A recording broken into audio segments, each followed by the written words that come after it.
सोचो जरा, जब आप रात के अंधेरे में अकेली जगह पे होते हो, सिर्फ अपने सांसों की आवाज सुनते हुए, तब कौन होता है जो ये सब महसूस कर रहा होता है? जब आप खुद से कहते हो, मैं कौन हूं, तो ये मैं कौन है? ये सवाल एकदम बेसिक लगता है, लेकिन जितना सिंपल दिखता है उतना ही ज्यादा कंफ्यूजिंग भी है। मैं कौन हूं? ये एक ऐसा प्रश्न है जो हर इंसान ने कभी ना कभी जरूर पूछा है, और इस प्रश्न का जवाब मिलना उतना ही मुश्किल है जितना किसी सपने से उठ के असली दुनिया समझना। इस सेगमेंट में हम एक्सप्लोर करेंगे एक ऐसी थ्योरी जो कहती है कि आप जिसे मैं कहते हैं वो असल में है ही नहीं। जी हां, सेल्फ यानी आत्मा या ईगो, वो एक इल्यूजन हो सकता है। तो आइए एक ऐसे सफर पे चलते हैं जहां हम अपने अस्तित्व को, अपनी सोच को और अपने होने के एहसास को धीरे धीरे अनअराइवल करते हैं, धीरे से, बिना किसी जल्दी के, जैसे कोई पुरानी कहानी सुन रहे हो। कॉन्सेप्ट की एक्सप्लेनेशन। एक वक्त था जब हम सब बचपन में थे, सिंपल, इनोसेंट। हमने ग्रेजुअली सीखा, मेरा नाम ये है, मैं इस फैमिली का हूं, ये मेरी बॉडी है, ये मेरा दिमाग है, और हमने मान लिया ये मैं हूं। लेकिन क्या कभी आपने सोचा, जब आप सो रहे होते हो बिना सपने के, उस वक्त भी क्या आप होते हो? वेस्टर्न फिलॉसफी में एक लोकप्रिय सिद्धांत है, आत्मा एक माया है। यह थ्योरी कहती है कि हम सबके दिमाग में एक कंसिस्टेंट आइडेंटिटी का एहसास होता है, लेकिन असल में वो सिर्फ एक मेंटल कंस्ट्रक्शन है, एक कहानी जो हम खुद को बार बार बताते रहते हैं, जैसे एक कैरेक्टर होता है किसी मूवी में, स्क्रिप्टेड, प्लान्ड और डिजाइन्ड। इंडियन फिलॉसफी में भी ऐसे ही विचार मिलते हैं। अद्वैता वेदांता कहता है कि आत्मा, जिसे हम सेल्फ या ईगो कहते हैं, वो इल्यूजन है। जो कुछ भी आप ऑब्जर्व कर सकते हो वो आप नहीं हो सकते। आपकी बॉडी, आपकी फीलिंग्स, आपके थॉट्स, ये सब आपके अंदर आते जाते हैं, पर आप उन सबसे अलग हो। एक सिंपल एनालॉजी सोचिए, अगर आप एक मूवी देख रहे हो और स्क्रीन पे हर सीन चेंज हो रहा है, रोमांस, ड्रामा, थ्रिलर, तो क्या वो सीन्स ही स्क्रीन है? नहीं, स्क्रीन वही होती है, बस सीन्स बदलते रहते हैं। वैसे ही हम भी वो कॉन्शियसनेस हैं जिसमें हर मोमेंट कुछ नया दिख रहा है, थॉट, मेमोरी, इमोशन। पर हम उन चीजों से अलग हैं, हम उनका पार्ट नहीं, उनके विटनेस हैं। लेकिन प्रॉब्लम तब आती है जब हम इन चेंजिंग सीन्स को अपनी आइडेंटिटी बना लेते हैं। हम कहते हैं मैं गुस्सा हूं, मैं उदास हूं, मुझे याद है, जैसे हम वही थॉट हैं। पर सोचिए, अगर आपको याद है तो याद रखने वाला कौन है? ये जो मैं है वो एक थॉट है, और हर थॉट की तरह ये भी आता है और चला जाता है। इंप्लीकेशंस की एक्सप्लोरेशन। अगर सेल्फ एक इल्यूजन है तो इसका मतलब क्या होता है? सबसे पहले इस आइडिया से एक अजीब सी शांति भी मिलती है और एक अजीब सी बेवसी भी। शांति इसलिए क्योंकि अगर सेल्फ इल्यूजरी है तो हमारे इमोशंस, गिल्ट, शेम या रिग्रेट, ये सब भी कुछ वक्त के लिए ही होते हैं, परमानेंट नहीं। आप उनसे अलग हो। आप वो नहीं हो जो सोच रहे हो, आप वो हो जो सोचता हुआ देख रहा है। लेकिन बेवसी इसीलिए क्योंकि अगर मैं जैसा कुछ है ही नहीं तो मेरी कहानी का क्या, मेरी आइडेंटिटी का क्या, मेरा सपना, मेरी सक्सेस, मेरा पास्ट, क्या सब कुछ सिर्फ एक मेंटल फिक्शन था? साइंस भी ये बात समझने लगा है। न्यूरो साइंस के कुछ एक्सपेरिमेंट्स ने दिखाया है कि डिसीजन मेकिंग का प्रोसेस कॉन्शियस सेल्फ के डिसाइड करने से पहले ही ब्रेन के कुछ हिस्सों में शुरू हो जाता है। मतलब, जब आप सोचते हो मैंने ये डिसाइड किया, शायद वो डिसीजन पहले ही आपके ब्रेन ने ले लिया था और आप बस उस पर बिलीव करते हो कि आपने किया। तो अगर सेल्फ डिसीजन मेकर नहीं है, ऑब्जर्वर भी नहीं है, सिर्फ एक थॉट है, तो आखिर हम हैं क्या? आपका नाम नहीं, आपका पास्ट नहीं, आपकी यादें भी नहीं, आपकी बॉडी भी नहीं। फिर क्या है जो सब कुछ देख रहा है?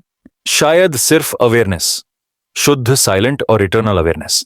एक ऐसी अवेयरनेस जो सोचती नहीं, सिर्फ होती है।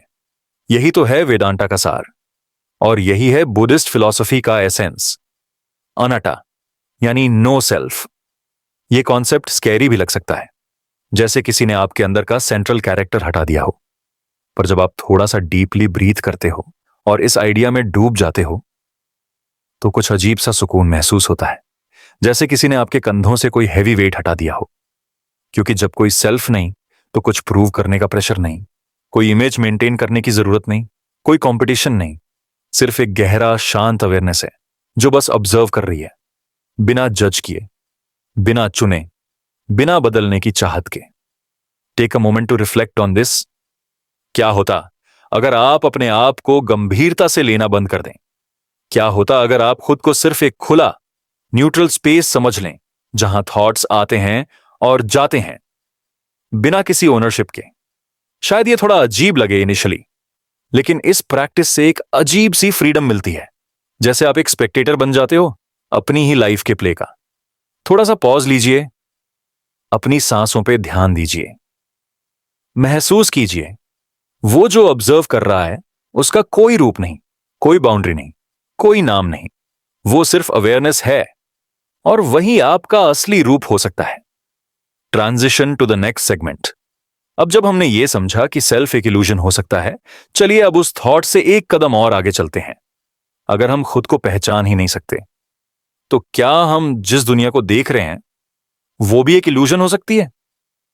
अगला सेगमेंट एक्सप्लोर करेगा एक ऐसे आइडिया को जो कई साइंस फिक्शन मूवीज का बेस रहा है, लेकिन जो डीप फिलॉसफी का एक सीरियस प्रश्न भी है।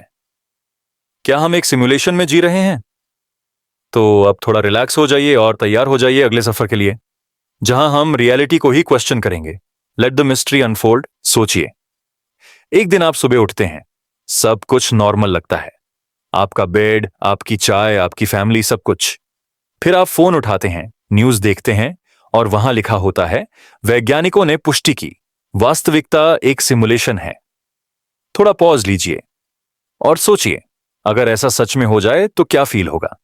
क्या आपका दिल तेज धड़केगा या फिर एक अजीब सी शांति महसूस होगी, जैसे आप पहले से अंदरूनी तौर पर जानते थे कि यह दुनिया असली नहीं है? द सिमुलेशन हाइपोथेसिस एक ऐसी थ्योरी है जो कहती है कि हम जिस दुनिया में जी रहे हैं यह असल में एक हाईली एडवांस्ड कंप्यूटर सिमुलेशन है। मतलब जो कुछ भी आप देखते हैं, महसूस करते हैं, सोचते हैं, वो सब एक प्रोग्राम का पार्ट हो सकता है। आपका हर दिन, आपके इमोशंस, आपकी यादें शायद सिर्फ कोड्स, एल्गोरिथम्स और कैलकुलेशंस हैं, किसी और इंटेलिजेंस के डिजाइन का रिजल्ट। ये सिर्फ एक फैंटेसी नहीं है, ये एक फिलोसॉफिकल और साइंटिफिक आर्ग्यूमेंट है जिसको दुनिया के टॉप थिंकर्स, जिनमें एलोन मस्क और ऑक्सफोर्ड के फिलोसोफर निक बोस्ट्रॉम ने सीरियसली लिया है। चलिए इस थ्योरी को थोड़ा डीपली समझते हैं, लेकिन बिना हिले, बिना टेंशन के, सिर्फ सोचने के लिए, सिर्फ महसूस करने के लिए, सिर्फ एक शांत थॉट प्रोवोकिंग अनुभव के लिए। कॉन्सेप्ट का एक्सप्लेनेशन। पहली बार सिमुलेशन हाइपोथेसिस को लॉजिकली फ्रेम किया गया था 2003 में निक बॉस्ट्रम के एक पेपर में। उन्होंने कहा कि भविष्य में अगर कोई सिविलाइजेशन इतनी एडवांस्ड हो जाए कि वो अपने एंसेस्टर्स के एग्जैक्ट डिजिटल सिमुलेशंस क्रिएट कर सके, तो उस मोमेंट में हमारे जैसे बिलियंस ऑफ सिमुलेशंस बनाए जा सकते हैं। और अगर ऐसे सिमुलेशंस एग्जिस्ट करते हैं तो प्रोबेबिलिटी ये होती है कि हम उन्हीं में से एक सिमुलेशन में जी रहे हैं, ना कि ओरिजिनल बेस रियलिटी में। बोस्ट्रॉम के आर्ग्यूमेंट को समझना इतना मुश्किल नहीं है। सोचिए, अगर टेक्नोलॉजी इस लेवल तक पहुंच जाए जहां आप एक फुल ब्लोन रियलिटी सिमुलेट कर सकते हैं, जिसमें हर इंसान के थॉट, मेमोरी और बिहेवियर रेप्लिकेट हो, तो क्या वो वर्ल्ड किसी भी एंगल से रियल नहीं लगेगा? आज के वीडियो गेम्स ही देख लीजिए। ग्राफिक्स इतने रियलिस्टिक हो गए हैं कि अगर आप किसी नॉन गेमर को एक 3D गेम दिखाएं तो वो कंफ्यूज्ड हो जाए कि क्या वो रियल है या नहीं। आर्टिफिशियल इंटेलिजेंस भी रैपिडली इवॉल्व कर रहा है। अब AI कैरेक्टर्स इमोशंस दिखाते हैं, कॉन्वर्सेशंस करते हैं और डिसीजन मेकिंग करते हैं। अब इमेजिन कीजिए एक फ्यूचर से 500 साल बाद, जब एक AI सिस्टम इतना पावरफुल हो जाए कि वो एक पूरी दुनिया रिक्रिएट कर सके, फिजिक्स के लॉज के साथ, नेचर के पैटर्न्स के साथ और बिलियंस ऑफ कॉन्शियस एजेंट्स के साथ, जो सोच सकते हैं, सपने देख सकते हैं और क्वेश्चन कर सकते हैं, जैसे आप अभी कर रहे हो। अब एक सवाल सोचिए, अगर वो सिमुलेशन इतना परफेक्ट हो तो उसके अंदर जीने वाले लोगों को कैसे पता चलेगा कि वो असली दुनिया में नहीं है? और तब आप सोचते हो, क्या ये दुनिया भी वैसे ही हो सकती है? इंप्लीकेशंस का एक्सप्लोरेशन। अगर हम मान लें कि हम एक सिमुलेशन में हैं, तो इसका मतलब क्या होगा? पहला रिएक्शन होगा शॉक। लेकिन अगर थोड़ा शांत होकर सोचा जाए तो कुछ और गहरा समझ में आता है। इसका मतलब हो सकता है कि फिजिक्स के रूल्स, जैसे ग्रेविटी, टाइम और एनर्जी, ये सब रूल्स नहीं बल्कि कोड है, जैसे किसी सॉफ्टवेयर का इंजन होता है। हम सोच रहे हैं कि यूनिवर्स नेचुरल है, लेकिन हो सकता है वो किसी और का डिजाइन हो, किसी प्रोग्रामर का, जिसे हम भगवान समझ लेते हैं, या फिर कोई एडवांस्ड एलियन एंटिटी।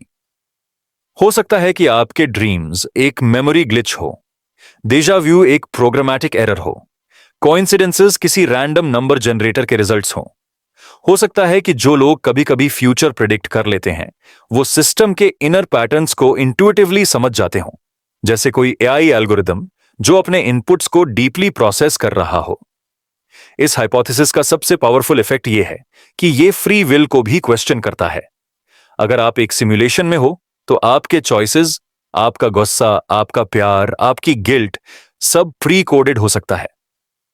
आप बस एक फंक्शन हो सकते हैं, एक इनपुट आउटपुट बेस्ड मशीन, जिसे लगता है कि वो खुद चूज कर रहा है। लेकिन कहानी यहीं खत्म नहीं होती। कुछ लोग कहते हैं कि अगर हम सिमुलेशन में हैं तो इसका मतलब यह भी हो सकता है कि हमारे जीने का कोई स्पेसिफिक पर्पस हो, जैसे एक लैब एक्सपेरिमेंट जिसका डेटा किसी हायर बीइंग के काम आ रहा हो। या फिर हो सकता है कि यह सिमुलेशन एक टेस्ट हो, एक स्कूल जहां आपको ऑब्जर्व किया जा रहा है। आपके डिसीजंस, आपका पेन, आपका ग्रोथ, सब किसी और डिमेंशन में किसी के लिए इंपॉर्टेंट हो।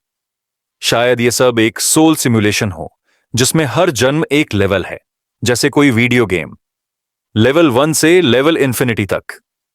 एक और अनसेटलिंग इंप्लीकेशन यह भी है कि अगर यह सब सिमुलेशन है तो कोई ऑफ स्विच भी हो सकता है। डेथ, शायद सिस्टम शटडाउन हो, या फिर रीब्यूट, या लेवल अपग्रेड। और सबसे फैसिनेटिंग पार्ट, अगर आप इस थ्योरी को एक्सेप्ट कर लें तो स्पिरिचुअलिटी और साइंस सडनली एक जगह पे मिलते हैं। वेदांता का माया, इल्यूजन की दुनिया, और सिमुलेशन थ्योरी का वर्चुअल रियलिटी, दोनों का एसेंस एक ही है। इस दुनिया को अनरियल समझना एक स्पिरिचुअल लिबरेशन भी हो सकता है। जैसे भगवद गीता में कहा गया, जो दिख रहा है वो परमानेंट नहीं है। हो सकता है एंशिएंट योगीज और सेजेस उसी ट्रूथ को फील कर गए हों बिना किसी कंप्यूटर मॉडल के। थोड़ा रुकिए और महसूस कीजिए। आंखें बंद करके इमेजिन करो, आप एक सिमुलेशन में हो। सब कुछ प्रिडिक्टेबल है, रिपीट हो रहा है। आपके ड्रीम्स भी किसी एक्सटर्नल ऑब्जर्वर के लिए डेटा पैकेट्स हैं। लेकिन उस मोमेंट में जब आप सोच रहे हो, क्या मैं रियल हूं, वो थॉट रियल लगता है ना? शायद वही थॉट, वही डाउट आपकी सबसे बड़ी रियलिटी हो। आपकी क्यूरियोसिटी, आपका वाई, वही तो है जो आपको सब मशीन से अलग बनाता है। और हो सकता है अगर ये सब सिमुलेशन है भी तो आपका क्वेश्चन करना ही आपका ग्लिच हो, या गिफ्ट। एक मोमेंट लीजिए, अपनी सांसों पे ध्यान दीजिए, महसूस कीजिए अपने बॉडी का वजन। और उसके बावजूद यह एहसास भी हो सकता है कि आप सिर्फ एक प्रेजेंस हो।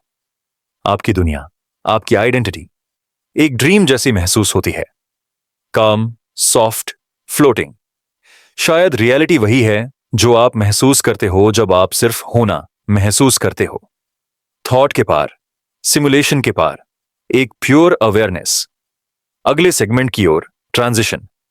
तो अब जब हमने ये इमेजिन किया कि ये दुनिया एक वर्चुअल सिमुलेशन हो सकती है, एक और क्वेश्चन उभर कर आता है। अगर दुनिया वर्चुअल है और सेल्फ एक इल्यूजन है, तो कॉन्शियसनेस क्या है? आखिर कौन है जो इस सिमुलेशन को देख रहा है? कौन है जो सपने देख रहा है? कौन है जो ये सब ऑब्जर्व कर रहा है? अगला सेगमेंट हमें ले जाएगा एक और गहरे थॉट में, एक मिस्ट्री जो मॉडर्न साइंस और एंशिएंट फिलॉसफी दोनों को कंफ्यूज करती रही है। What is consciousness? चलिए इस सवाल में डूबते हैं, बिना जल्दी के, बिना डर के, बस शांत हल्की सांसों के साथ, एक और लेयर खोलने के लिए। Let the mystery deepen. तो अब तक हमने ये एक्सप्लोर किया है कि चेतना कॉन्शियसनेस क्या होती है? एक तरह का सब्जेक्टिव अनुभव, एक व्यक्तिगत वास्तविकता जो हर इंसान के अंदर चल रही है। लेकिन अब आइए इससे भी गहराई में उतरते हैं। आज रात मैं चाहता हूं कि आप कुछ बहुत साधारण चीज की कल्पना करें। आप एक कप चाय ले रहे हो, उसकी खुशबू महसूस कर रहे हो, उसकी गर्माहट, स्वाद, सब कुछ जैसे आप अंदर से महसूस कर रहे हो। लेकिन अब खुद से पूछिए, ये फीलिंग, ये जो चाय पीने का अनुभव है, ये कहां से आता है? आंखों से चाय देखी, नाक से उसकी महक ली, जुबान से स्वाद लिया। पर इन सब संकेतों, सिग्नल्स का अनुभव कैसे होता है? विज्ञान हमें यह बताता है कि दिमाग में न्यूरॉन्स फायर करते हैं, रासायनिक तत्वों का आदान प्रदान होता है। लेकिन एक बड़ी समस्या है, जिसे दार्शनिक डेविड चाल्मर्स ने कहा, the hard problem of consciousness. इस समस्या का सार यह है, हम सब जानते हैं कि दिमाग भौतिक, फिजिकल है। उसमें कोशिकाएं, सेल्स, सर्किट्स और बायो इलेक्ट्रिक इंपल्सेस होते हैं। लेकिन यह भौतिक दिमाग कैसे एक व्यक्तिगत अनुभव उत्पन्न करता है? यह सिर्फ दिमाग कैसे काम करता है का सवाल नहीं है। यह है, आप जैसा महसूस करते हैं वो कैसे होता है। जैसे एक कंप्यूटर में डेटा प्रोसेस होता है, पर क्या वह महसूस करता है? जब आप दिल टूटने का दर्द महसूस करते हो या किसी सूर्यास्त की सुंदरता को चुपचाप देखकर आनंद लेते हो, ये भावनाएं कहां से आती हैं और क्यों?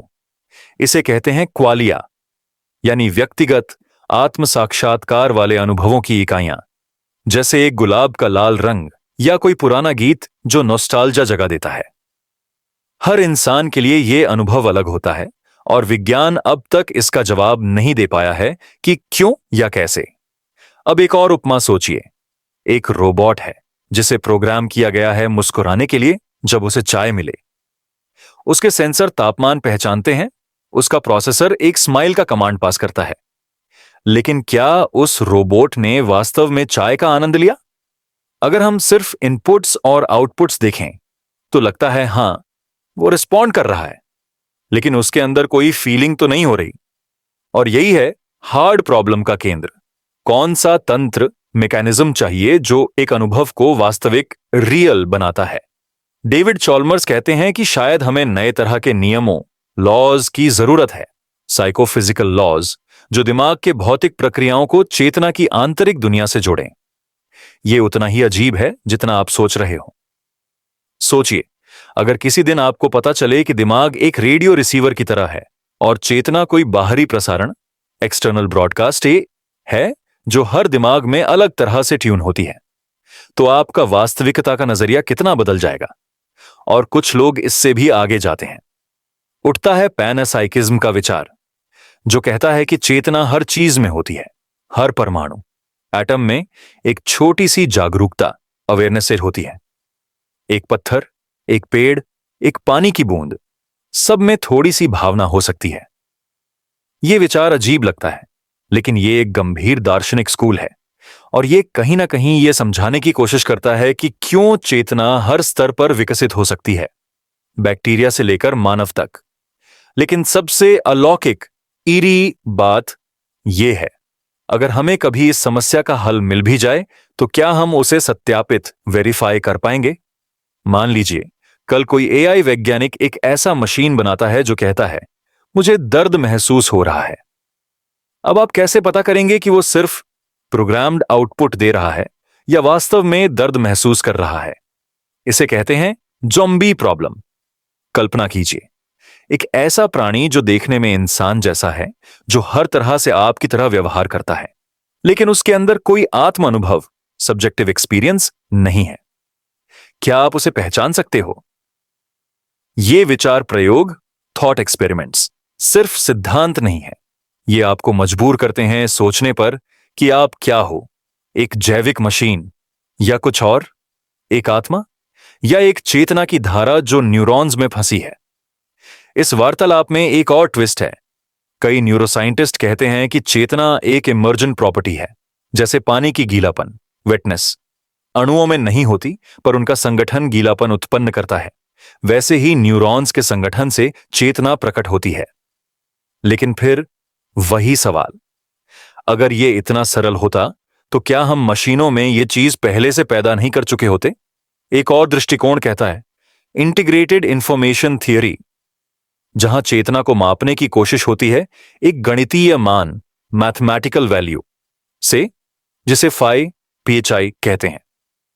जितना ज्यादा इंटरकनेक्टेड और अविभाज्य इरिड्यूसिबल सिस्टम होगा, उतनी ज्यादा चेतना होगी।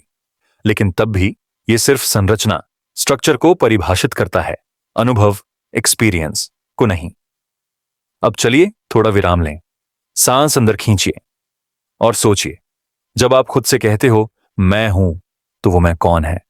आपका शरीर, आपका मस्तिष्क, या कुछ और? वो आवाज जो बिना शब्दों के आपके अंदर बोलती है, वो आती कहां से है? कभी कभी जब आप सो रहे होते हो, सपने देख रहे होते हो, तब भी आपको लगता है मैं हूं।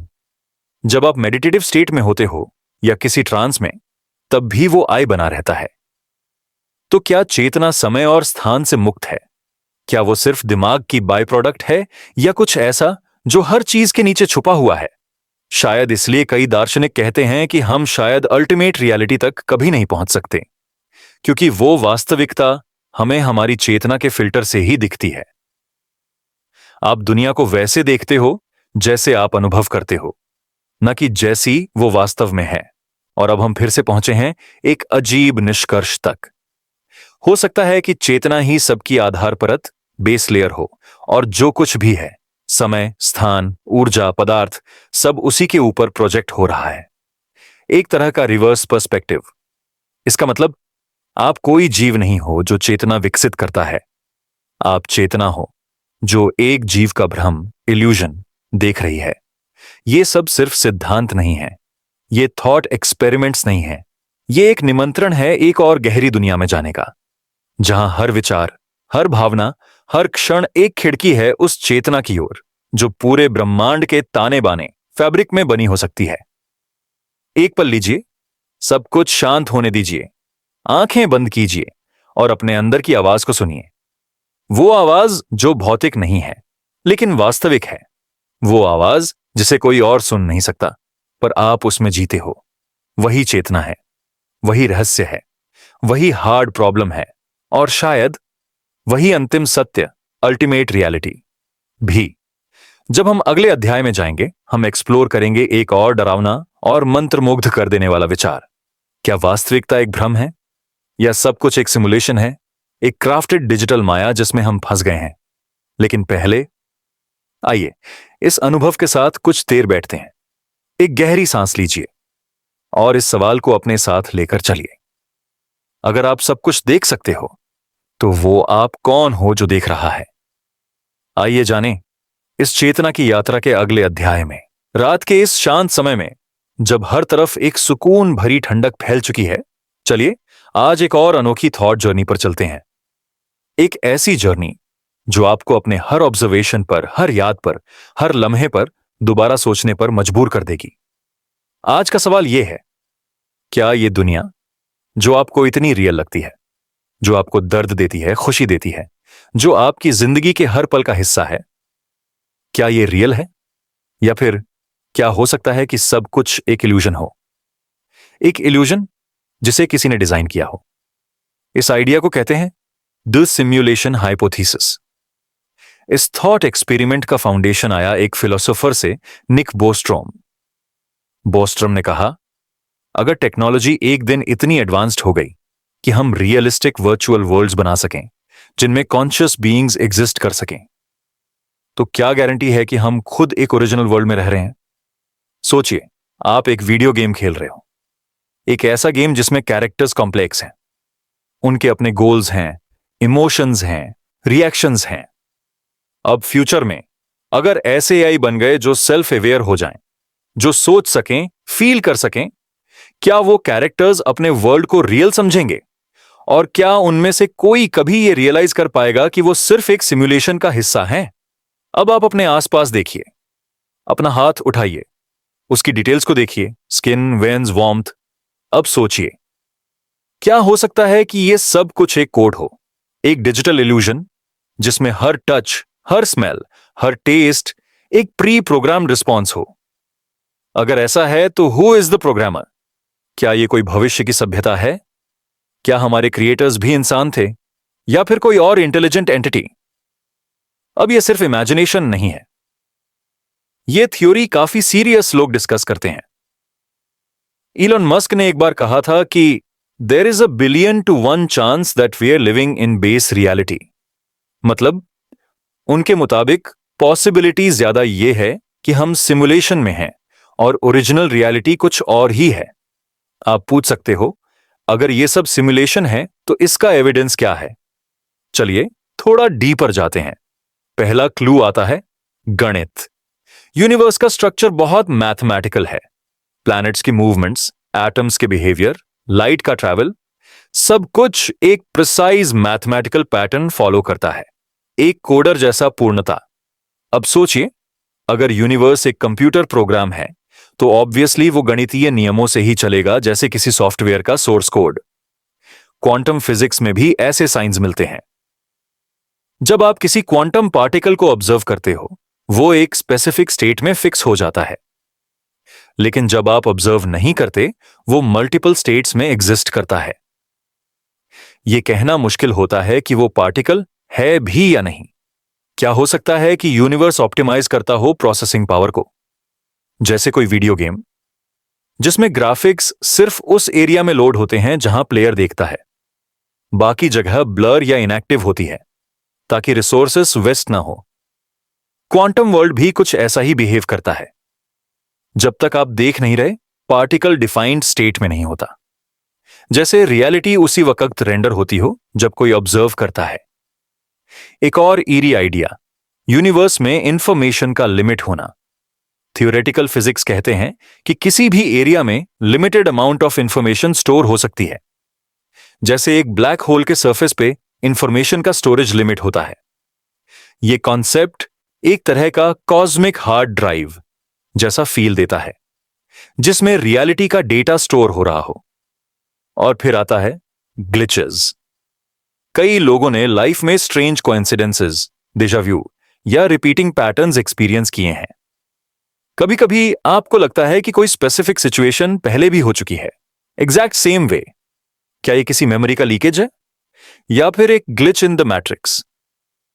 मैट्रिक्स एक मूवी जो इस थ्योरी को सबसे पॉपुलर बना गई। नियो एक इंसान जो डिस्कवर करता है कि दुनिया जिसमें वो जीता है एक सिमुलेटेड वर्ल्ड है।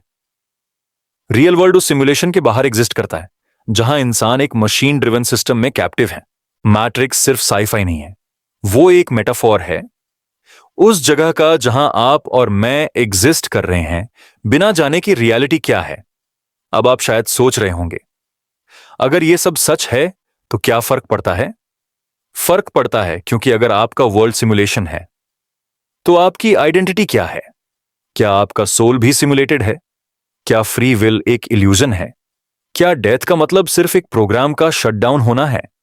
और सबसे इंपॉर्टेंट, क्या हम सिमुलेशन से बाहर निकल सकते हैं? एक और डिस्टर्बिंग एंगल यह भी है, अगर हम सिमुलेशन में हैं तो क्या हमारे क्रिएटर्स कभी एक्सपेरिमेंट करते हैं हम पर? क्या यह दुनिया एक सोशल टेस्ट है, एक रिसर्च प्रोजेक्ट, एक आर्टिस्टिक क्रिएशन, या फिर एक पनिशमेंट? क्या कार्मा एक कोड है? क्या रीबर्थ्स एक रीसेट सिस्टम है? यह थॉट पूरे रिलीजियस मेटाफोर्स को भी एक नए पर्सपेक्टिव में डाल देता है। क्या मोक्षा या निर्वाणा सिमुलेशन के बाहर निकलने का नाम है? सोचिए, अगर आपको कल यह प्रूफ मिल जाए कि आप एक कंप्यूटर जनरेटेड रियलिटी में हो, क्या आप अपने चॉइसेस को बदलेंगे?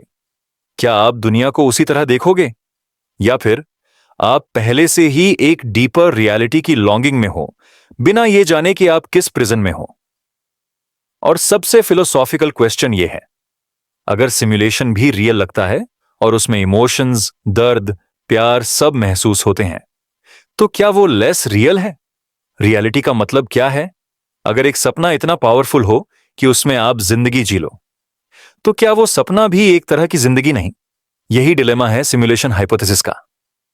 आखिर में चलिए एक मोमेंट लें, आंखें बंद करें और सोचिए, जो कुछ भी आपने देखा है, सोचा है, महसूस किया है, वो सब एक क्राफ्टेड इल्यूजन हो सकता है। पर फिर भी उस इल्यूजन में आपका दर्द असली था, आपकी खुशी भी असली थी। तो हो सकता है कि रियल और अनरियल के बीच का फर्क सिर्फ एक इल्यूजन हो। शायद ये दुनिया एक कैनवास है, शायद आप एक पेंटिंग में जी रहे हो। लेकिन अगर पेंटिंग सुंदर है, अर्थपूर्ण है, तो क्या जरूरी है कि आप फ्रेम के बाहर जाने की जल्दी में हो? Take a moment, breathe, let that thought settle. अगला सेगमेंट हम लेकर चलेंगे एक और फिलोसॉफिकल पैराडॉक्स में। Do you really have free will? क्या आप अपने डिसीजंस खुद लेते हैं या सब कुछ पहले से लिखा हुआ है? But for now, reflect on this. अगर दुनिया एक सिमुलेशन है, तो क्या सपना देखना सबसे असली काम है जो आप कर सकते हो? रात गहरी हो चुकी है, हवा में एक सुकून भरी ठंडक है, आपका मन थोड़ा हल्का, थोड़ा क्यूरियस लग रहा होगा। ऐसे में चलिए एक और गहरी और माइंड बेंडिंग जर्नी पर निकलते हैं, एक ऐसे सवाल के साथ जो इंसान ने हजारों सालों से पूछा है। क्या मैं जो कर रहा हूं वो मेरी अपनी मर्जी से कर रहा हूं, या फिर क्या सब कुछ ऑलरेडी लिखा जा चुका है? यह सवाल सिर्फ एक फिलोसॉफिकल क्यूरियोसिटी नहीं है, यह आपकी आइडेंटिटी, आपके चॉइसेस और आपके जीने के तरीके को फंडामेंटली क्वेश्चन करता है। इस सेगमेंट में हम एक्सप्लोर करेंगे फ्री विल का पैराडॉक्स और देखेंगे कि क्या हम वाकई अपने एक्शंस के मालिक हैं या सब कुछ एक इल्यूजन है। सोचिए, सुबह आपने कौन सी चाय पीनी है, अदरक वाली या इलायची वाली? क्या यह चॉइस आपकी थी, या ये इस वजह से थी कि कल आप थोड़ा ज्यादा थके हुए थे, या आपके सबकॉन्शियस में किसी एडवर्टाइजमेंट का इफेक्ट था? और अगर हर चॉइस किसी पास्ट कॉज का रिजल्ट है, तो क्या वो रियली आपकी चॉइस थी? फिलॉसफी में फ्री विल का मतलब होता है इंसान के पास यह पावर होना कि वो अपने डिसीजंस इंडिपेंडेंट तरीके से ले सके, बिना किसी एक्सटर्नल या प्री डिटर्मिन्ड इन्फ्लुएंस के। लेकिन यह आइडिया तभी प्रॉब्लमैटिक हो जाता है जब आप इसे फिजिक्स, न्यूरोसाइंस और साइकोलॉजी के कॉन्टेक्स्ट में देखते हैं। डिटर्मिनिज्म का एक एंशिएंट आइडिया है जिसका मतलब होता है कि हर इवेंट का एक कॉज होता है, और अगर आप सब कॉजेस को समझ लो तो आप प्रिडिक्ट कर सकते हो कि क्या होने वाला है। न्यूटोनियन फिजिक्स ने भी कुछ ऐसा ही बताया था कि अगर यूनिवर्स एक मशीन है तो उसमें सब कुछ रूल्स के अकॉर्डिंग ही होता है। अगर आप यूनिवर्स के सब एटम्स की करंट स्टेट जानते हैं तो थियोरेटिकली आप फ्यूचर भी कैलकुलेट कर सकते हो। अब सोचिए, अगर हर एटम एक रूल फॉलो कर रहा है और हमारे दिमाग भी एटम से बने हैं, तो क्या हमारे थॉट्स भी प्री डिटर्मिन्ड हैं? यह क्वेश्चन और डीप हो जाता है जब हम न्यूरोसाइंस में झांकते हैं। एक फेमस एक्सपेरिमेंट हुआ था 1980 में, बेंजामिन लिबेट के नाम से। उसने देखा कि जब कोई इंसान कोई एक्शन डिसाइड करता है, जैसे हाथ उठाना, तो ब्रेन में उस एक्शन का सिग्नल पहले आ जाता है और उसके कुछ मिलीसेकंड बाद ही इंसान को लगता है कि मैंने डिसीजन लिया। यह शॉकिंग था। मतलब ब्रेन पहले डिसाइड करता है और कॉन्शियस माइंड बाद में उस डिसीजन को जस्टिफाई करता है। तो फिर क्या आपका विल सिर्फ एक इल्यूजन है? आप सोच रहे होंगे, अगर सब कुछ प्री डिटरमाइंड है तो फिर रिस्पॉन्सिबिलिटी का क्या? क्या कोई किलर कह सकता है कि मैंने नहीं किया, मेरी फ्री विल ही नहीं थी? इसलिए फ्री विल सिर्फ एक एब्स्ट्रैक्ट आइडिया नहीं है, इसका इंपैक्ट लीगल सिस्टम से लेकर मॉरलिटी तक होता है। आप किसी को बुराई का जिम्मेदार तभी ठहराते हो जब आप मानते हो कि उसने वो काम अपनी मर्जी से किया। लेकिन अगर मर्जी नाम की कोई चीज ही नहीं होती। एक और एंगल आता है जेनेटिक्स और एनवायरनमेंट से। आप जो हैं वो आपके डीएनए, आपके अपब्रिंगिंग, आपके एक्सपीरियंसेस से बना है। आपका टेम्पर, आपकी लाइक्स डिसलाइक्स, आपकी फियर्स, सब कुछ इन्हीं फैक्टर्स से इन्फ्लुएंस्ड होता है। तो अगर आप किसी सिचुएशन में रिएक्ट करते हो, जैसे किसी ने आपको इंसल्ट किया और आप चिल रहे, क्या वो आपकी चॉइस थी, या फिर आपका दिमाग, आपके संस्कार और आपके इमोशनल सर्किट्स ने ऑटोमेटिकली वो रिस्पॉन्स जनरेट किया? अब आइए इस पैराडॉक्स के और डीपर लेवल पर चलते हैं। अगर आपको लगता है कि आप कुछ फ्रीली चूज कर रहे हो, मान लीजिए आपने डिसाइड किया कि आप कल से मेडिटेशन करेंगे। शानदार। लेकिन क्या आपने खुद यह डिसाइड किया, या फिर किसी वीडियो, किसी पुस्तक, किसी दोस्त के प्रभाव ने आपके दिमाग में यह विचार डाला? और अगर आप किसी इन्फ्लुएंस के बेस पर कोई चॉइस ले रहे हो, तो क्या वो चॉइस वाकई आपकी है? इस पॉइंट पर कई फिलोसोफर्स कह चुके हैं कि फ्री विल सिर्फ एक कंफर्टिंग इल्यूजन है। सैम हैरिस, एक न्यूरोसाइंटिस्ट और फिलोसोफर, कहते हैं, you can do what you decide but you can't decide what you will decide. मतलब आप कोई काम तो कर सकते हो, लेकिन जो डिसीजन ले रहे हो वो भी एक प्रोसेस का रिजल्ट है जो आपके कंट्रोल में नहीं है। पर यह तो थोड़ा डिप्रेसिंग लग रहा है ना? अगर हम अपने डिसीजंस के मालिक नहीं, तो फिर जीवन का मतलब क्या? यही तो पैराडॉक्स है। कुछ लोग कहते हैं कि फ्री विल एग्जिस्ट नहीं करता, लेकिन फ्री वॉन्ट शायद करता है। मतलब आप कुछ करने का कंट्रोल ना रखें, लेकिन आप कुछ ना करने का कंट्रोल रखते हैं। जैसे आपके अंदर कोई इंपल्स आता है किसी को चिल्लाने का, लेकिन आप उसे रोकते हैं। शायद वही आपका ट्रू पावर है। और फिर एक और लेयर है क्वांटम मैकेनिक्स की। क्वांटम वर्ल्ड डिटर्मिनिस्टिक नहीं है, वहां रैंडमनेस है, अनसर्टेनिटी है, पार्टिकल्स का बिहेवियर प्रोबेबिलिस्टिक होता है। क्या इंसान का दिमाग क्वांटम लेवल पर ऑपरेट करता है? क्या कॉन्शियसनेस का बेस क्वांटम फ्लक्चुएशंस है? अगर हां, तो क्या रैंडमनेस ही फ्री विल है? लेकिन रैंडमनेस भी फ्री विल नहीं होता। अगर आपका डिसीजन सिर्फ चांस पर डिपेंड करे, तो वो आपकी मर्जी का सिग्नल नहीं देता, वो तो डाइस के रोल जैसा हुआ। तो फिर क्या सॉल्यूशन है? कई थिंकर्स एक मिडिल ग्राउंड प्रपोज करते हैं, जिसे कहते हैं कंपैटिबिलिज्म। उनके मुताबिक फ्री विल और डिटर्मिनिज्म दोनों एग्जिस्ट कर सकते हैं। अगर हम फ्री विल का मतलब थोड़ा रीडिफाइन करें, शायद फ्री विल का मतलब यह नहीं है कि आप जीरो इन्फ्लुएंस के साथ कोई भी डिसीजन ले सकते हो, बल्कि यह हो सकता है कि जब आप किसी इंटरनल कंपल्शन, फोर्स या कंट्रोल के बिना अपने इंटरनल मोटिवेशन से कुछ चूज करते हो, तो वो आपका फ्री एक्शन होता है। मतलब अगर आपको कोई मजबूर नहीं कर रहा और आप अपनी वैल्यूज, अपने गोल्स के बेसिस पर कुछ करते हो, फिर चाहे वो भी किसी पास्ट एक्सपीरियंस का रिजल्ट हो, तब भी आप उस एक्शन के ऑथर हो। शायद फ्री विल का मतलब यह नहीं कि I could have done otherwise, बल्कि यह है कि I did it because that's who I am. अब थोड़ा सा अपने अंदर झांक के देखिए, आप अब तक जो सोच रहे थे, वो थॉट्स भी कहीं ना कहीं आपको किसी डायरेक्शन में ले जा रहे हैं। शायद आप कुछ एक्शंस रीथिंक कर रहे हैं, शायद कुछ रिग्रेट्स या फिर कुछ मोटिवेशंस फ्रेश हो गए हैं। तो क्या यह फ्री विल का एविडेंस है, या यह भी किसी डीपर लेयर का रिजल्ट है?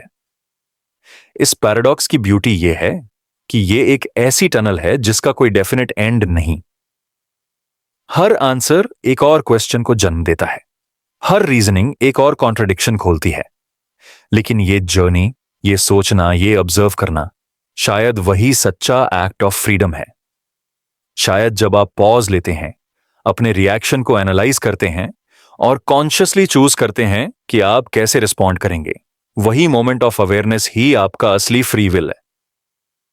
तो अगली बार जब आप किसी इंपल्स के अंडर कुछ करना चाहें, थोड़ा रुकना, थोड़ा ऑब्जर्व करना और फिर कॉन्शियसली चूज करना।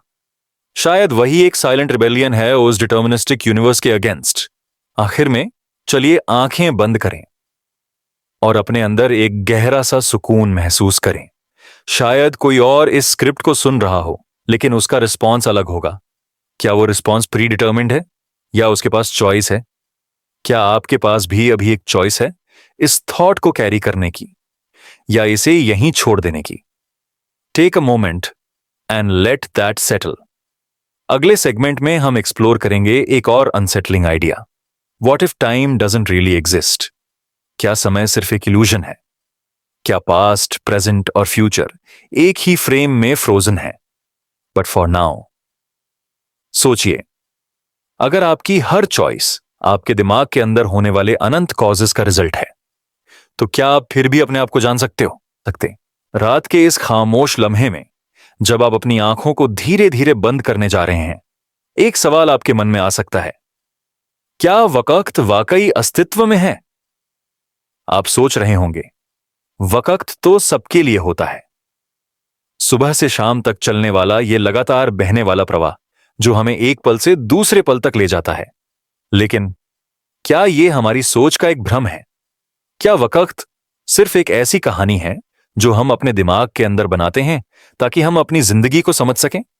यह सोच जितनी अजीब लगती है, उतनी ही गहरी और दिलचस्प भी है। आज हम इस खंड में वक्त के असली स्वरूप को समझने की कोशिश करेंगे, और जैसे जैसे आप इस सफर में आगे बढ़ेंगे, आपका दिमाग शायद इस अजीब और थोड़ा डरावने विचार से हिल जाए कि वक्त एक इल्यूजन हो सकता है जिसे हमने अपने अनुभवों को ऑर्गेनाइज करने के लिए बनाया है। सोचिए 1 मिनट के लिए, जब हम कहते हैं कल, आज, कल, तो हम क्या समझते हैं? हम समझते हैं कि ये तीनों अलग अलग बिंदु हैं जो एक सीधी रेखा में व्यवस्थित हैं। कल बीता हुआ वक्त है, आज हमारा वर्तमान क्षण है, और कल आने वाला वक्त है। लेकिन क्या यह सच्चाई है? क्या वक्त एक लीनियर चेन है?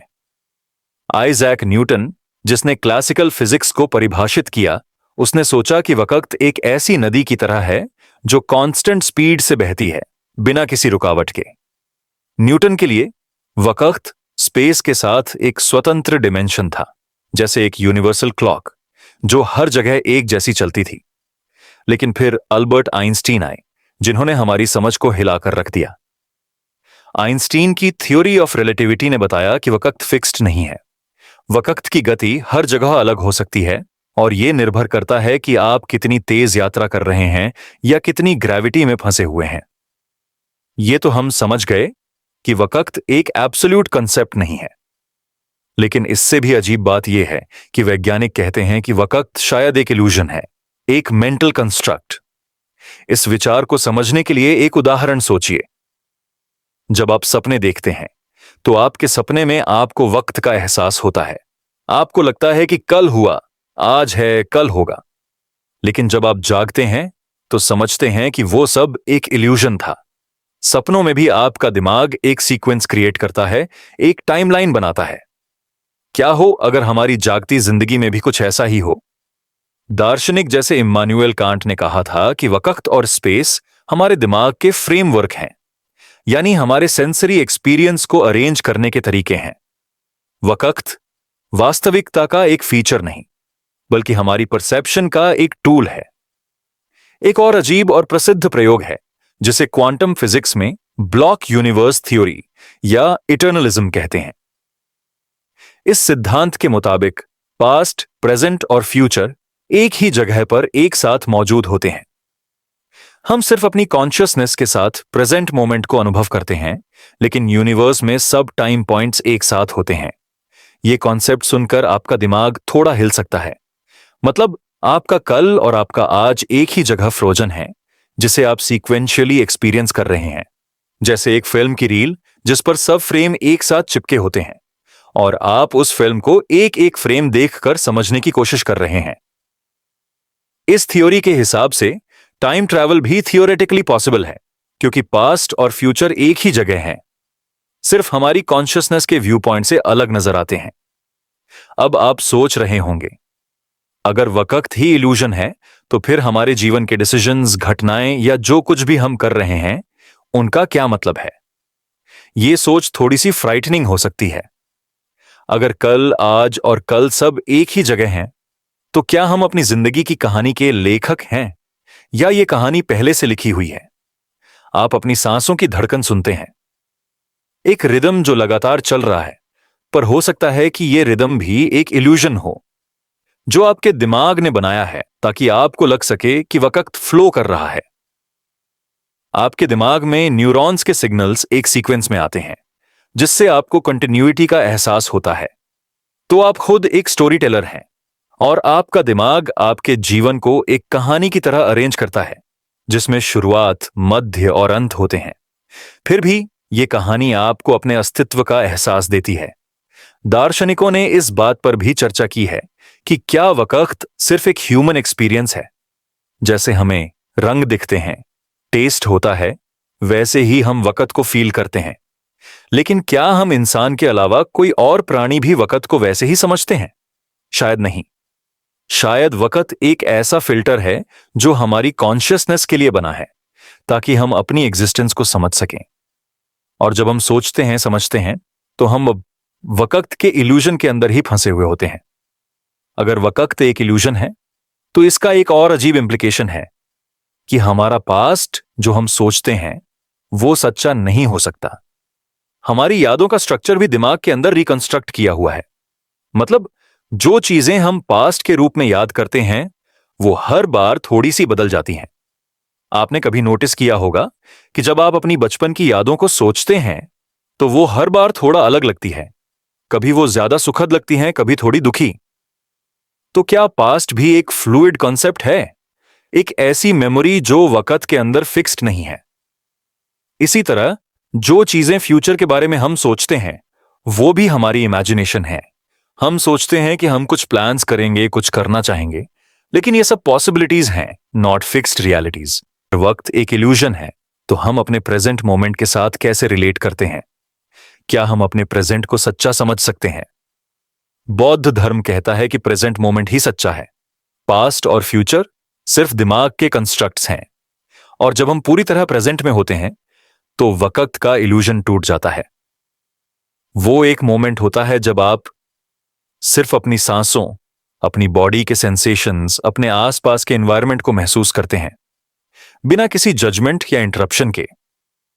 उस मोमेंट में आपको यह रियलाइजेशन होता है कि वक्त बस एक कंसेप्ट है, और इस रियलाइजेशन के साथ आपका दिमाग थोड़ा हल्का, थोड़ा शांत हो जाता है, जिसे हम फ्लो स्टेट कहते हैं। जब हम अपने काम में इतने इन्वॉल्व हो जाते हैं कि वक्त का एहसास खो जाता है। ऐसे मोमेंट्स आपके जीवन में कभी आए होंगे जब आपको लगा हो कि कल का कोई स्ट्रेस नहीं, कल का कोई डर नहीं, बस आज ही आज है। और ये फीलिंग ही आपके दिमाग को रिलैक्स कर देती है, आपको एक गहरा सुकून देती है। इस सोच के साथ जब आप आज रात सोने जा रहे हैं तो ये याद रखिए कि वक्त सिर्फ एक इल्यूजन हो सकता है, लेकिन आपका प्रेजेंट मोमेंट वाकई है। आपका हर सांस, हर हार्ट बीट, हर पल वही आपका असली अस्तित्व है। तो अब आप अपने आप से पूछिए, क्या आप अपने वक्त के प्रिजनर हैं, या आप उस इल्यूजन को समझकर अपनी जिंदगी के मास्टर हैं? आंखें धीरे धीरे बंद कीजिए, अपनी सांसों को महसूस कीजिए और इस इटर्नल प्रेजेंट में खुद को खो दीजिए, क्योंकि वक्त का असली जादू इसी में है। अगले खंड में हम देखेंगे कि हमारी कॉन्शियसनेस वाकई क्या है। क्या वो सिर्फ ब्रेन का एक प्रोडक्ट है या कुछ और भी है?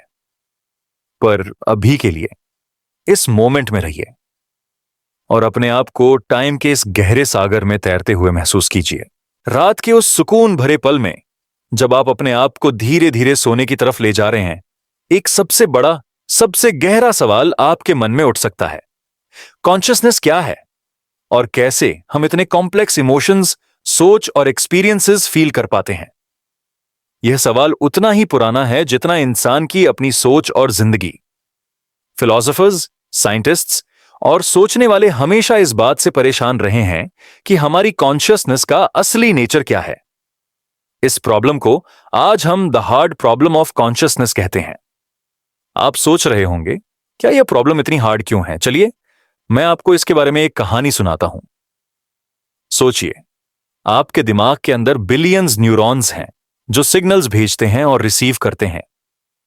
हर न्यूरॉन अपनी जगह पर केमिकल्स रिलीज करता है और यह पूरा नेटवर्क मिलकर आपके थॉट्स, इमोशंस और एक्शंस को बनाता है। साइंस इस बात को समझने में काफी आगे बढ़ चुकी है। हम जानते हैं कि ब्रेन में क्या हो रहा है, कौन से पार्ट्स किस काम के लिए रिस्पॉन्सिबल हैं और कैसे इलेक्ट्रिकल इंपल्सेस आपके हाथ को हिलाने, आपके दिल की धड़कन बढ़ाने या आपके दिमाग को कुछ सोचने पर मजबूर करते हैं। लेकिन यह पूरा प्रोसेस एक बड़ी मिस्ट्री के सामने फेल हो जाता है कि कैसे और क्यों आपको अपने एक्सपीरियंसेस का एहसास होता है। मतलब, आपको दर्द क्यों महसूस होता है जब आप अपनी उंगली को चाकू लगाते हैं? आपको खुशी क्यों लगती है जब आप अपने प्यारे इंसान से मिलते हैं? और यह इनर सब्जेक्टिव एक्सपीरियंस जो सिर्फ आपको पता होता है, कैसे पॉसिबल है? इसी को क्वालिया कहते हैं, the subjective quality of experiences. ये वो चीज है जो किसी दूसरे को बताना मुश्किल होता है।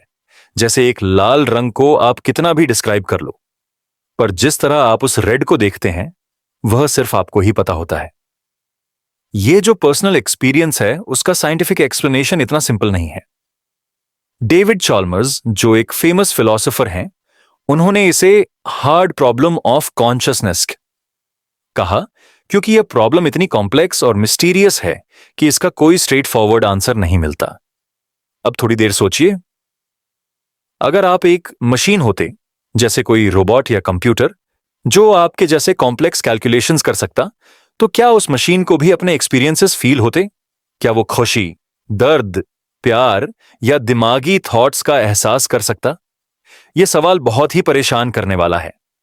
आज की दुनिया में एआई और रोबोटिक्स का इतना विकास हो रहा है कि हम सोचते हैं कि क्या भविष्य में मशीनें भी संवेदनशील हो सकती हैं, या क्या कॉन्शियसनेस सिर्फ बायोलॉजिकल ब्रेन्स तक ही लिमिटेड है? साइंस ने यह प्रूव कर दिया है कि कॉन्शियसनेस ब्रेन से जुड़ा है, लेकिन ब्रेन के न्यूरॉन्स और केमिकल्स को समझकर भी हम यह नहीं समझ पाते कि कॉन्शियसनेस का असली एसेंस क्या है। इस पैराडॉक्स को समझने के लिए एक और एनालॉजी सोचिए। आप एक मूवी देख रहे हैं। मूवी के अंदर जो सीन्स हैं वो सब एक स्क्रीन पे चल रहे हैं, जो पिक्सेल्स और लाइट के कॉम्बिनेशंस हैं। लेकिन जब आप मूवी देखते हैं तो आपको लगता है कि वो कैरेक्टर्स, इमोशंस और स्टोरी रियल हैं। इसी तरह आपके ब्रेन में न्यूरॉन्स की एक्टिविटी एक मूवी स्क्रीन की तरह है और आपकी कॉन्शियसनेस उस मूवी का एक्सपीरियंस है। लेकिन यह क्वेश्चन अभी भी है, कैसे एक फिजिकल स्ट्रक्चर जिसे हम ब्रेन कहते हैं आपको एक सब्जेक्टिव एक्सपीरियंस दे सकता है? यह सोच आपके दिमाग को थोड़ा कंफ्यूज कर सकती है, थोड़ा अनसेटल्ड भी कर सकती है, लेकिन यही इस सेगमेंट का असली मकसद है। आपके दिमाग को जेंटली चैलेंज करना, बिना आपको रेस्टलेस किए। फिलोसोफर्स ने इस पर बहुत डिस्कस किया है। कुछ लोग कहते हैं कि कॉन्शियसनेस सिर्फ एक इल्यूजन है, जैसे हम सपने देखते हैं वैसे ही हम अपनी रियलिटी को एक्सपीरियंस कर रहे हैं, पर असल में कुछ भी कॉन्शियस नहीं हो रहा। दूसरे लोग कहते हैं कि कॉन्शियसनेस एक फंडामेंटल एस्पेक्ट है यूनिवर्स का, जैसे स्पेस और टाइम। यानी जैसे पानी की बूंदें एक नदी बनाती हैं, वैसे ही कॉन्शियसनेस भी हर जगह मौजूद है। इस थ्योरी को पैनसाइकिज्म कहते हैं, और यह सोच आपके लिए थोड़ा सा मैजिकल भी हो सकती है। सोचिए, हर छोटी सी चीज में कॉन्शियसनेस का एक टुकड़ा हो सकता है। हर एटम, हर पार्टिकल में एक छुपा हुआ अवेयरनेस। आप जिसे अपना दिमाग समझते हैं वो शायद उस कॉन्शियसनेस के एक छोटे से टुकड़े के अलावा कुछ नहीं। इस थॉट को अपनाते हुए हम अपनी एग्जिस्टेंस को एक नए नजरिए से देख सकते हैं, जिसमें हम सिर्फ आइसोलेटेड बीइंग्स नहीं हैं, बल्कि यूनिवर्स के एक बड़े कॉन्शियस नेटवर्क का हिस्सा हैं। यह आइडिया आपको शायद थोड़ा कंफर्ट भी दे सकता है, जैसे कि आप अकेले नहीं हैं, आप एक बड़ी कॉन्शियस रियलिटी का हिस्सा हैं। लेकिन फिर भी साइंटिफिक कम्युनिटी में यह आइडिया अभी तक वाइडली एक्सेप्टेड नहीं है, क्योंकि इसे प्रूव करना बहुत मुश्किल है। इस वजह से हार्ड प्रॉब्लम ऑफ कॉन्शियसनेस आज भी एक मिस्ट्री बना हुआ है, एक ऐसी मिस्ट्री जो हमारे एग्जिस्टेंस के सबसे गहरे पहलू को चैलेंज करती है। और इस मिस्ट्री को समझने के लिए हम सिर्फ लॉजिक और साइंस पर नहीं, बल्कि अपनी अंदर की अवेयरनेस पर भी रिलाई करते हैं। एक तरह से हम अपने आप को एक ऑब्जर्वर के रूप में देखते हैं, जो अपने एक्सपीरियंसेस को ऑब्जर्व करता है, समझता है और कभी कभी उसी में खो जाता है। अब जब आप अपने आप को ऑब्जर्व कर रहे हैं तो यह समझने की कोशिश कीजिए कि आपका ऑब्जर्वर कौन है। क्या यह आपका दिमाग है या कोई उसके आगे का विटनेस? यह सोच आपके लिए एक मेडिटेटिव जर्नी की तरह हो सकती है, जहां आप अपने अंदर के सबसे गहरे हिस्से से कनेक्ट करते हैं। इस कनेक्शन में ही शायद आपको अपनी कॉन्शियसनेस का असली नेचर समझ आए। और जब आप इस जर्नी में आगे बढ़ेंगे तो आप देखोगे कि शायद जवाब कोई बाहर की दुनिया में नहीं, बल्कि आपके अंदर छुपा हुआ है। इसीलिए जब आप अपनी आंखें धीरे धीरे बंद करते हैं, अपनी सांसों को महसूस करते हैं, तो एक छोटा सा पॉज लीजिए। अपनी अवेयरनेस को धीरे धीरे अपने अंदर के सबसे गहरे हिस्से तक ले जाइए और सोचिए कि आपका यह ऑब्जर्वर कौन है जो हर पल आपके एक्सपीरियंसेस को देख रहा है। यह सोच आपके लिए एक सुकून भरा पल बन सकता है, जिसमें आप अपनी जिंदगी के सबसे बड़े मिस्ट्री के साथ पीसफुली कनेक्ट करते हैं। अगले सेगमेंट में हम एक्सप्लोर करेंगे एक और intriguing concept, the many world's theory, जो कहता है कि हर डिसीजन के साथ एक नई दुनिया क्रिएट होती है।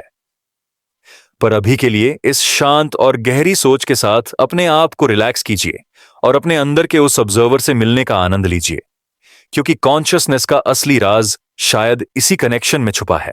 आप सोचिए, आपके जिंदगी के हर एक पल में आप कई डिसीजंस लेते हैं, छोटे बड़े, जैसे सुबह उठना या थोड़ी देर और सोना, या बड़े फैसले जैसे करियर चूज करना या किसी से मिलना।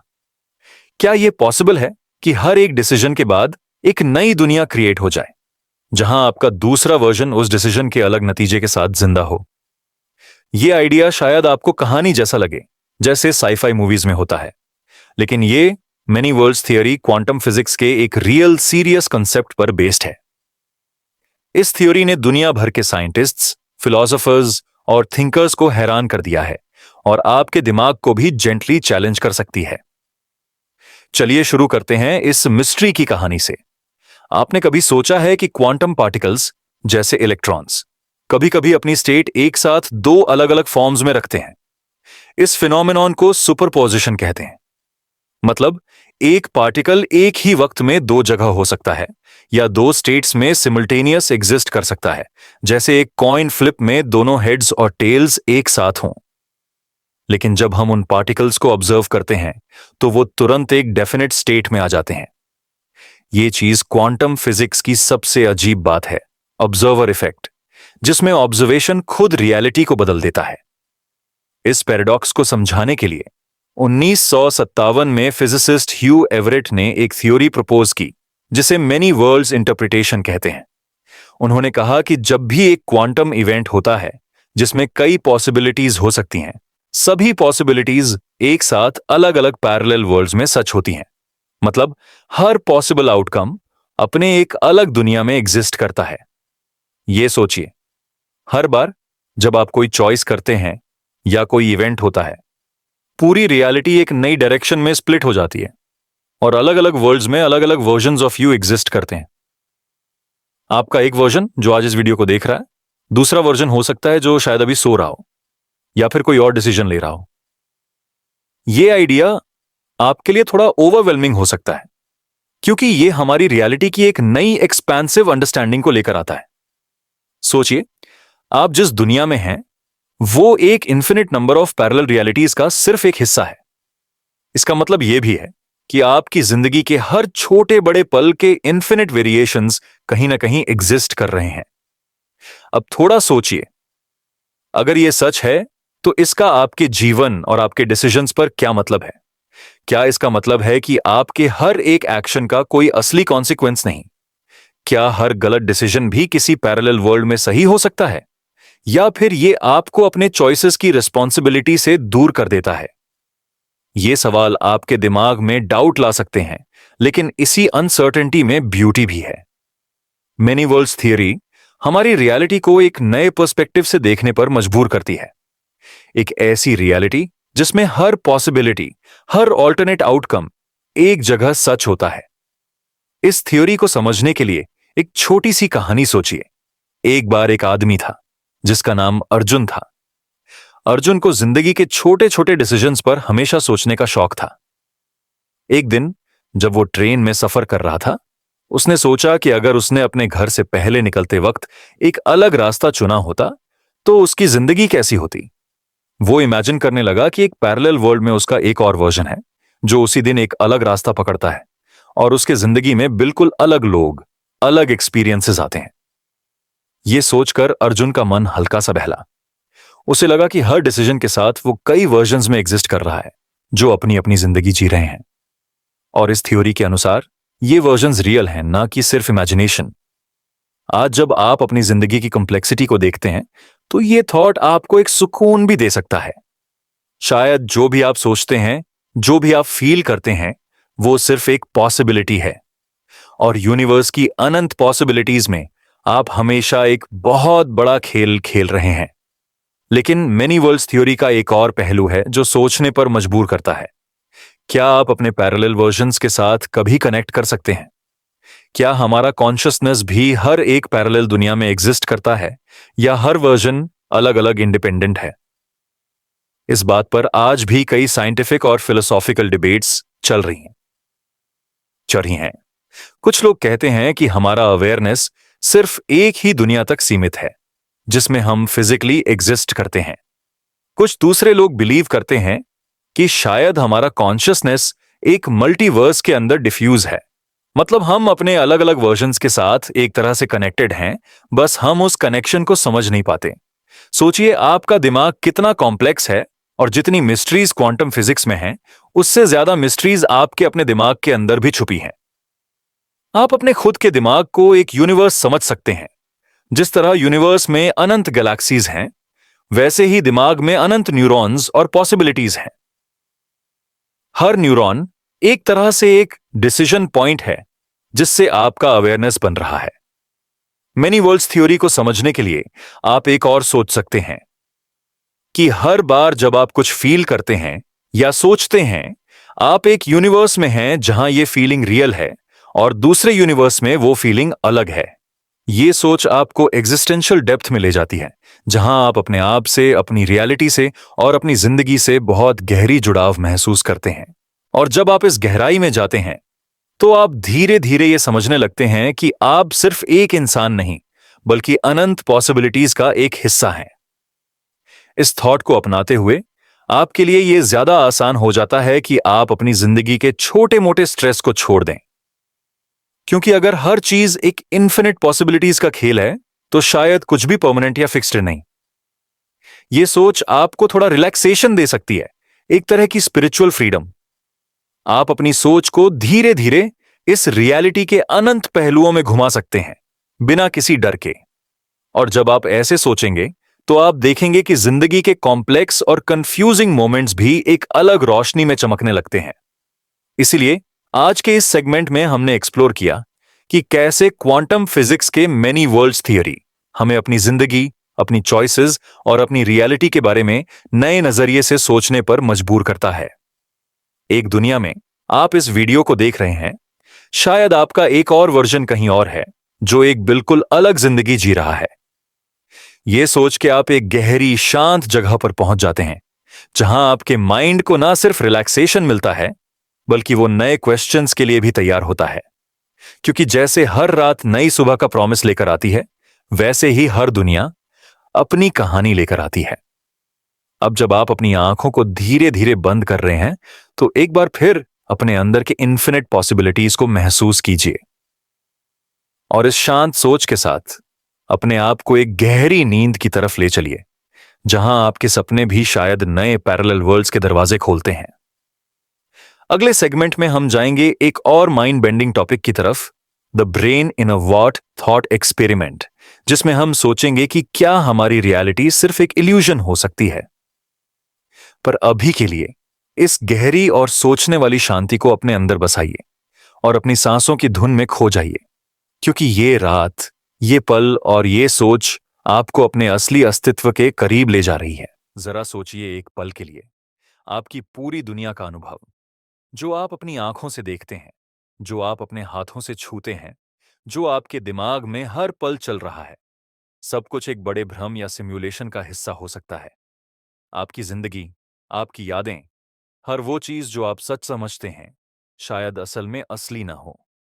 यह विचार आपके लिए पहले थोड़ा अजीब या डरावना हो सकता है, लेकिन एक दार्शनिक विचार प्रयोग के रूप में यह हमारी समझ और सोच को गहराई तक चुनौती देता है।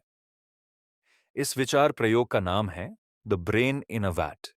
मतलब एक दिमाग जो किसी लिक्विड में रखा गया हो, जिसे कृत्रिम रूप से उत्तेजित किया जा रहा हो, ताकि वह दुनिया का एक वर्चुअल अनुभव महसूस करे।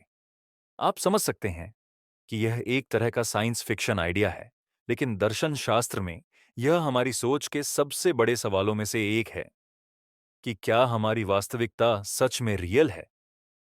कल्पना कीजिए कि आपका दिमाग एक कांच के जार में है, जहां एक एडवांस्ड कंप्यूटर आपके नसों और न्यूरॉन्स को उत्तेजित कर रहा है, ताकि आपको हर वो अनुभूति मिले जो आप अभी इस दुनिया में महसूस कर रहे हैं।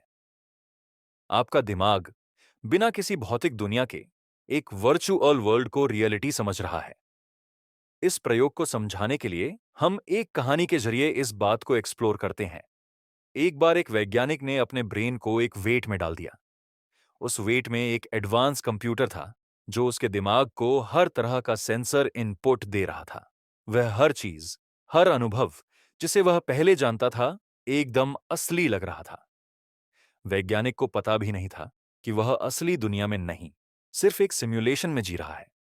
हर पल जब वह सोचता, महसूस करता या कुछ करता, उसके न्यूरॉन्स को कंप्यूटर सिग्नल्स मिलते रहते।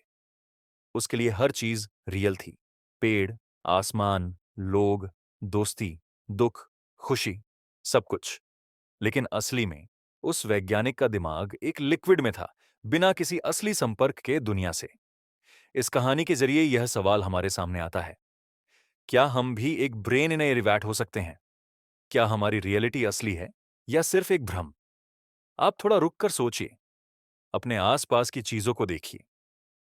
आप क्या देख रहे हैं? क्या ये चीजें सच में वहां हैं या हमारे दिमाग ने उन्हें इस तरह इंटरप्रेट किया है? दार्शनिक कहते हैं कि हम अपनी दुनिया को अपने परसेप्शन के जरिए समझते हैं, और परसेप्शन हमेशा सब्जेक्टिव होता है। मतलब, आप जो सच समझते हैं वो हर किसी के लिए अलग हो सकता है। और अगर हमारा दिमाग किसी बाहरी स्टिमुलस के बिना ही अपने ही सिग्नल्स को जनरेट करे, तो हम क्या समझेंगे सच? यह विचार प्रयोग हमारी रियलिटी की एक मूलभूत प्रकृति पर सवाल उठाता है। क्या हमारे सपने, जो कभी-कभी कितने विविड और रियल लगते हैं, उनमें भी हम एक छिपा हुआ ब्रेन इन अ वैट हो सकते हैं? यह विचार थोड़ा विचलित करने वाला है, लेकिन एक शांत मन से सोचिए। इससे आपको अपने अस्तित्व के बारे में नए तरीके से सोचने का मौका मिलता है। जब हम सोचते हैं कि शायद हम अपने ही दिमाग के अंदर सीमित हैं, तो यह भी एक तरह की मुक्ति है। हम अपनी रियलिटी को अपने कंट्रोल में ले सकते हैं, उसे रिडिफाइन कर सकते हैं। इस बात को समझना कि हमारी दुनिया एक इल्यूजन हो सकती है, हमारे जीवन को एक अलग रोशनी में दिखाता है। हर एक गम, हर एक खुशी, हर एक रिश्ता शायद एक सिम्युलेशन का हिस्सा हो, लेकिन फिर भी उनका असर हमारे इमोशंस पर असली है। यह पैराडॉक्स हमारे लिए एक नए तरह के सवाल खोलता है।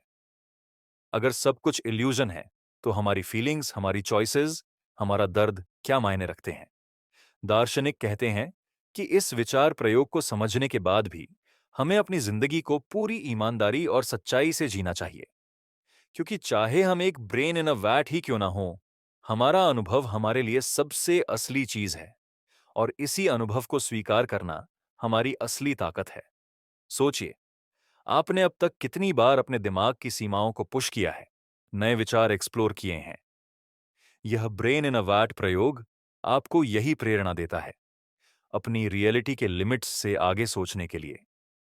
और जब आप अपने दिमाग को इस जटिल, सुंदर रहस्य में डुबोते हैं, तब आप अपने आप को एक नई शांति और स्पष्टता देते हैं। आज के इस सेगमेंट में हमने देखा कि कैसे यह एक विचार प्रयोग हमें रियलिटी की असली प्रकृति को समझने के लिए प्रेरित करता है। शायद हमारी दुनिया एक इल्यूजन हो, शायद हम एक वैट में बंद दिमाग हैं, लेकिन फिर भी यह चीज हमारे जीवन के असली मोमेंट्स को कम नहीं करती। यह हमारी जिंदगी के भावनात्मक और बौद्धिक गहराई को और भी गहरा करती है। जब आप अब अपनी आंखों को धीरे धीरे बंद करेंगे, तो सोचिए कि आपका दिमाग कितना पावरफुल है, जो आपको हर पल एक पूरी दुनिया दिखाता है। आपका दिमाग, चाहे वो वैट में हो या अपने असली शरीर में, आपको यह वीडियो सुनने का अनुभव दे रहा है। और इस शांत सोच के साथ आप अपने आप को थोड़ा आराम दें, अपनी सांसों को धीरे धीरे शांत करते हुए एक गहरी नींद की तरफ बढ़ाएं। कल फिर नए सवालों के साथ, नए विचारों के साथ हम मिलेंगे। तब तक के लिए अपने दिमाग को आज की इस शांति में खो जाने दीजिए। यह सोचिए कि शायद यह सोचने का सफर ही असली रियलिटी है, और आप इस सफर के सबसे महत्वपूर्ण मुसाफिर हैं। शुभ रात्रि, और सपनों के उन अनंत जहानों में खो जाइए, जहां आप अपने आप के नए वर्जन से मिल सकते हैं।